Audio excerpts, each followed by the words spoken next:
Hey guys, welcome back to my YouTube channel BMS Gyan. तो आज हम स्टडी करेंगे अगत तंत्र का पॉइंट सेकेंड, जिसमें हम पढ़ रहे थे डायग्नोसिस ऑफ पॉइजन। तो उसमें हमने पढ़ा था diagnosis of acute poisoning in living and diagnosis of chronic poisoning in living. Next हमने पढ़ा था diagnosis of poisoning in dead. तो ये हमारा कंप्लीट हो गया। तो जिन्होंने वीडियो नहीं देखी वो जाके अगत तंत्र की प्लेलिस्ट में ओपन करके वहाँ से वीडियो देख सकता है। उसके बाद आज हम पढ़ेंगे नेक्स्ट हमारा जो टॉपिक है सेकंड पॉइंट में। ये सेकंड पॉइंट जो है हमारा, उसमें जो टॉपिक है वो हमारा है जनरल प्रिंसिपल ऑफ ट्रीटमेंट। तो जनरल प्रिंसिपल्स क्या है ट्रीटमेंट का, कुछ जनरल प्रिंसिपल हम पढ़ेंगे। पॉइजन को कैसे हमको चिकित्सा करनी है, उसका ट्रीटमेंट कैसे करना है। ठीक है, तो चलिए वीडियो शुरू करते हैं। वीडियो शुरू करने से पहले अगर आपने हमारे टेलीग्राम चैनल को सब्सक्राइब नहीं किया तो वहाँ पे हमारे टेलीग्राम चैनल को सब्सक्राइब कर लें और हमारे इंस्टाग्राम हैंडल को फॉलो कर लें, लिंक डिस्क्रिप्शन में दे दी गई है। तो चलिए अब शुरू करते हैं हमारा general principles of treatment of poison. तो ये हमारा general principle of treatment of poisoning ये हम आज पढ़ेंगे। तो treatment on general lines is given if the specific nature of the poison is doubted. जब हमें पॉइजन का स्पेसिफिक नेचर नहीं पता रहता कि कौन सा पॉइजन पर्सन ने इनहेल कर लिया या एडमिनिस्टर कर लिया बॉडी में, आइदर कि कोरोसिव है, एरिटेंट है, एस्फिजिएंट्स है, कार्डियक है, न्यूरोटॉक्सिक है या मिसिलेनियस है।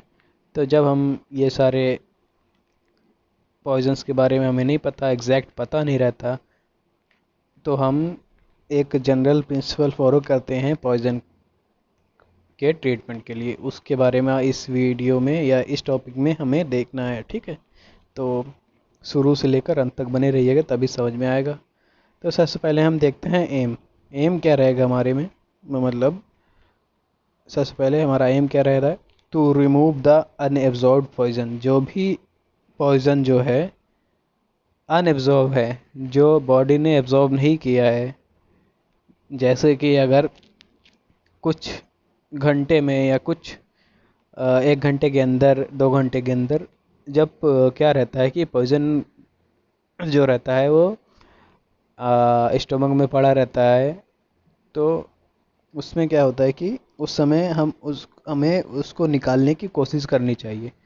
ये पहला हमारा एम होना चाहिए कि to remove the unabsorb poison. Second ये रहेगा, जब पॉइजन एब्जॉर्ब हो चुका है तो उसका ट्रीटमेंट करना है, आइदर बाय जो ड्रग दे सकते हैं, एंटीडोट दे सकते हैं। अगर आपको पॉइजन का पता चल गया तो एंटीडोट दे देंगे, particular specific antidote, pharmacological antidote आता है उसमें। और एक्सक्रीशन करवा सकते हैं ड्रग्स के थ्रू ही, औषध के थ्रू। ठीक है, तो अगर एब्जॉर्ब हो चुका है तो ये 2 एम हमको ध्यान में रखना है। अनएब्जॉर्ब है तो सिंपल से उसको रिमूव करना है, और एब्जॉर्ब है तो उसको ट्रीटमेंट करना है और उसका एक्सक्रीशन करवाना है बॉडी से। तो चलिए शुरू करते हैं। इसमें क्या रहेगा हमारा, मेन जो स्टेप्स हैं वो इधर मैंने लिख दिया है, जैसे ऑब्जेक्टिव्स और स्टेप्स ऑफ ट्रीटमेंट। तो क्या क्या ऑब्जेक्टिव्स हो सकते हैं पॉइजनिंग के केस में, पॉइजनिंग के ट्रीटमेंट के केस में, या कौन कौन सा स्टेप हम फॉलो करेंगे, तो उसके बारे में बताया गया है कि सबसे पहले हम रिससिटेशन करवाएंगे अगर जो पर्सन है वो अनकॉन्शियस है या उसका एयरवे, ब्रीथिंग या सर्कुलेशन में कोई बहुत ज़्यादा कॉम्प्लिकेशन है। ठीक है, उसके नेक्स्ट हम देखेंगे कि रिमूवल ऑफ अनएब्जॉर्ब पॉइजन, जैसे मैंने अभी एम में बताया था, अगर पॉइजन एब्जॉर्ब नहीं हुआ है तो उस पॉइजन को हमको बॉडी से निकालना है जितना जल्दी हो सके।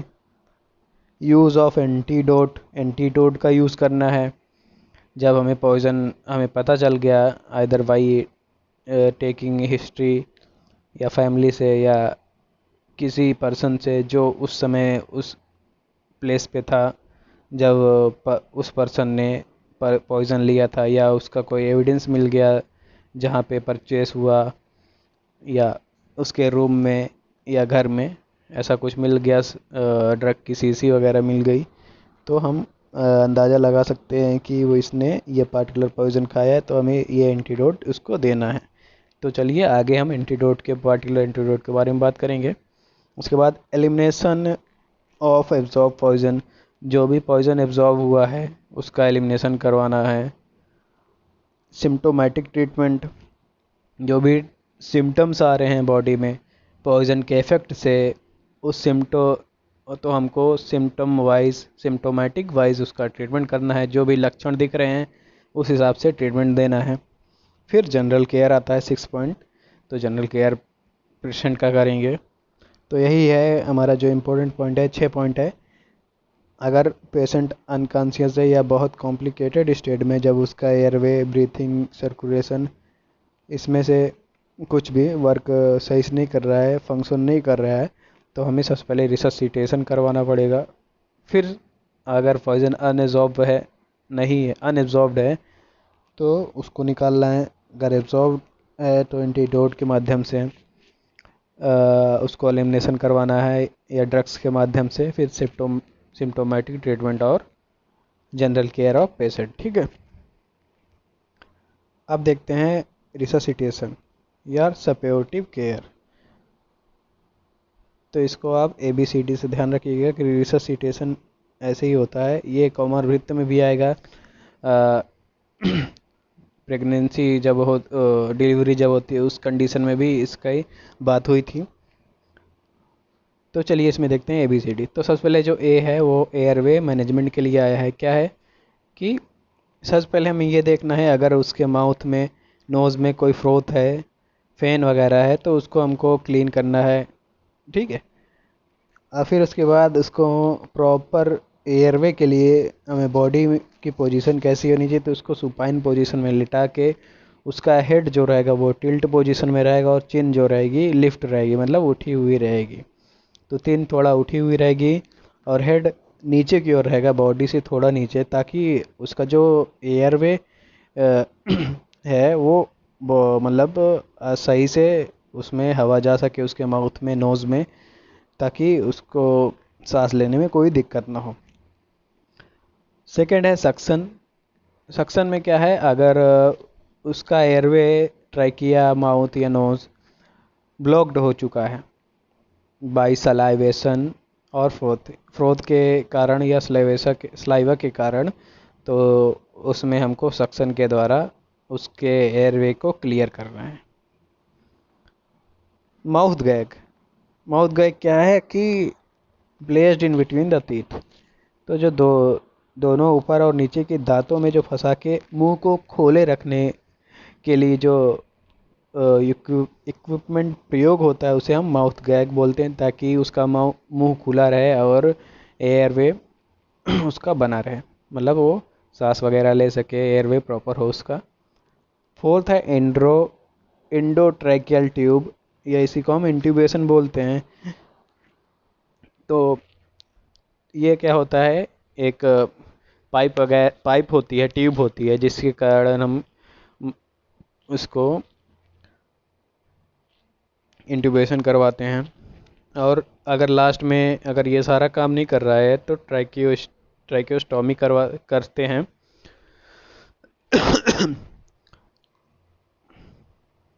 ठीक है, तो ट्रैकियोस्टॉमी लास्ट ऑप्शन है। तो इसे ये 4 पॉइंट याद रखना है एयरवे मैनेजमेंट में। सबसे पहले अगर उसका फ्रोथ वगैरह है, मुंह वगैरह कफ से भर गया है, तो उसको साफ़ करना है, हमको निकालना है। फिर उसको सुपाइन पोजीशन में लेटाना है, जहाँ पे उसका चिन लिफ्ट रहेगी और जो हेड रहेगा वो टिल्ट पोजीशन में रहेगा। सक्शन के थ्रू सलाइवा और फ्रोथ निकालना है अगर उसके ट्रैकिया वगैरह में है। माउथ गैग लगाना है उसका, ताकि उसका मुंह खुला रहे। और इंडोट्रैकियल ट्यूब का प्रयोग करना है, ताकि अगर ट्रैकिया में भी कोई प्रॉब्लम है या उस कंजेशन है तो उसका जो एयरवे प्रॉपर मैनेज हो सके या वहाँ से एयरवे क्लियर हो सके।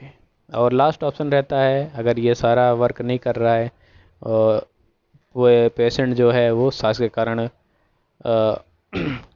अनकॉन्शियस या उसमें और कॉम्प्लिकेशंस आ रहे हैं, तो हम ट्रैकियोस्टोमी करवा सकते हैं। ठीक है, तो ये तो आप ध्यान में रखिएगा एयरवे मैनेजमेंट में।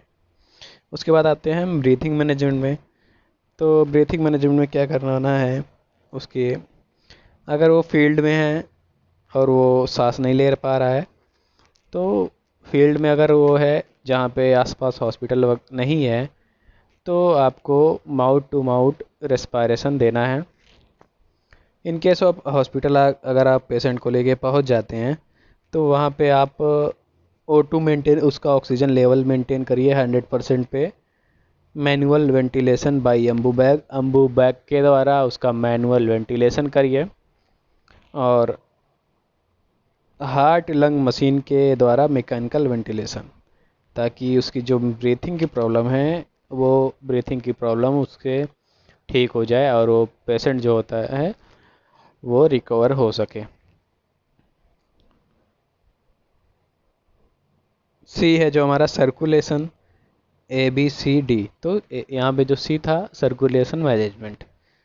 तो सर्कुलेशन में क्या है कि अगर डिहाइड्रेशन की कंडीशन में है, या इसी को हम कहते हैं हाइपोटेंशन की कंडीशन में पेशेंट है, तो उसमें हम क्या कर देते हैं कि डिहाइड्रेशन की कंडीशन में मतलब उसका जो फ्लूइड है बॉडी से वो बहुत ज़्यादा लॉस हो चुका है, तो हमको IV फ्लूइड चलाना है। तो हम IV फ्लूइड दे सकते हैं, जैसे RL वगैरह है, रिंगल लैक्टेट वगैरह। Hypovolaemic shock, in case of hypovolaemic shock हम यहाँ पे भी क्या होता है हाइपोवॉल्यूमिक शॉक में कि बॉडी से फ्लूइड की कमी हो जाती है, तो इसमें भी हम IV फ्लूइड चढ़ा सकते हैं और इंजेक्शन डोपामाइन ड्रिप दे सकते हैं, ताकि वो शॉक से उस वो उभर सके। हाइपरटेंशन, इसमें हम क्या कर सकते हैं, कैप्सूल निफेडेमिन और SL और इंजेक्शन NTG। तो ये सारा ड्रग्स वगैरह है, इसमें आपको ध्यान में नहीं रखना, कुछ कुछ बस नाम नाम याद कर लिए कि हाइपोटेंशन में या डिहाइड्रेशन में IV फ्लूइड चलाना है RL, हा हाइपोवॉल्यूमिक शॉक में IV फ्लूइड चलाना है और इंजेक्शन डोपामाइन। उसके बाद हाइपरटेंशन की कंडीशन में निफेडेमिन देना है ड्रग कैप्सूल या इंजेक्शन NTG। एसिस्टोल के कंडीशन में क्या करना है, cardiac stimulation by vigorous thumb over sternum depressing the chest by 2.5 to 3 inch. तो एसिस्टोल की कंडीशन में जब उसका हार्ट जो है वो बीट नहीं कर रहा है या एसिस्टोल की कंडीशन में है, तो उसमें हमको कार्डियक स्टिमुलेशन देना है। हमको जो स्टर्नम होती है हमारी, उसको 2.5 से 3 इंच उसको डिप्रेस करना है अपने दोनों थंब से, वहाँ पे थंब लगाना है और प्रेस करना है 2.5 से 3 इंच नीचे की ओर, ताकि जो हार्ट अगर रुक रुक गया है तो वो पंप करना या उसको स्टिमुलेशन मिल जाए और वो पंप करना शुरू हो जाए फिर से। सेकेंड है electrical shock of 300 to 360 joules over pericardial area under monitor. अगर ये क्या कहते हैं, थंब प्रेसिंग से डिप्रेशन से वो पेशेंट का हार्ट वर्क नहीं कर रहा है, उसमें कोई स्टिमुलाई नहीं जा रहा है, तो हम इलेक्ट्रिक शॉक भी दे सकते हैं। जैसे आपने मूवीज़ वगैरह में देखे होंगे कि पेशेंट को जब बेहोशी कंडीशन में रहता है या मरने के कगार पे रहता है, तो आपने देखा होगा कि वहाँ पे इलेक्ट्रिक शॉक दिया जाता है उसको और वो जिंदा हो जाता है या फिर से अपना उसका हार्ट वर्क करने लगता है। फोर्थ है हमारा एट्रियल टैकीकार्डिया और fibrillation.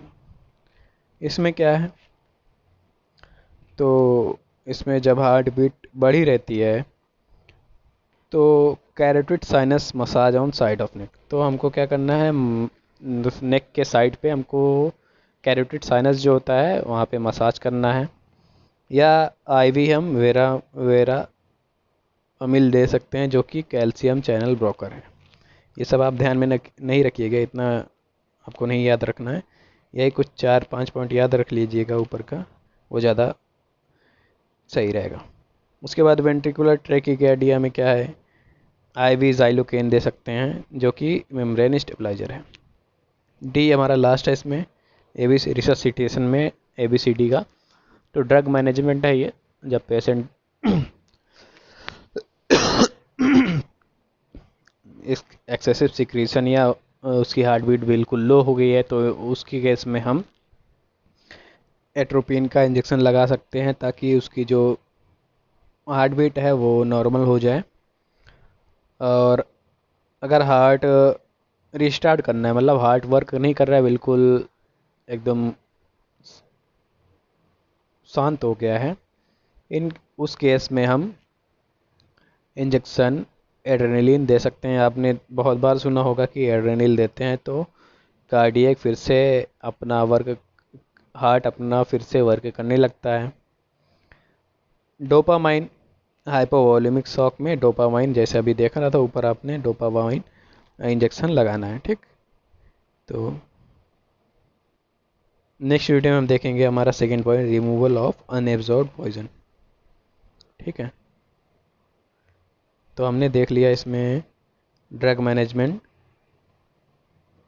Circulation management, breathing management,